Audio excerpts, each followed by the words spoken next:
Het nije super Doorsumer rietjehoes liek het nog wel wat op het hoes van de bolje. Maar gewoon ding ben toch oorzaak dat je tinken zoenen. Het zijn geen bakstenen. Het is rubber, gevoegd rubber. We hebben een compleet nieuwe schil om het huis heen gezet. En een nieuwe energiekern er buiten tegenaan gezet. Dus alle techniek zit of in de schil of zit hier in deze kern. Dus de nieuwe cv-ketel, cv-ketel is er niet meer, zit hierin. En in het huis zit niks meer aan installatie. Het wetter wordt verwarmen door zonne-energie. Het huis had geen gasontsluiting meer nodig. En alle rietjehoezen kunnen op deze wijze doorsum worden. En alle installaties die toegevoegd zijn, zitten hierin. Zodat we de mensen niet meer tot overlast hoeven te zijn. We plakken alleen aan de buitenkant er een nieuwe schil tegenaan.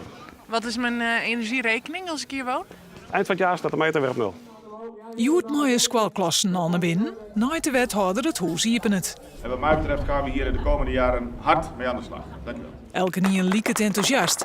Maar dit doorsum idee is naast idealisme en gewoon een nieuwe manier om yield te verdienen. De woning die wij hier hebben verduurzaamd, daar staan er om en nabij van 2 miljoen in Nederland. Ja. De nieuwbouw is u bekend en loopt moeizamer.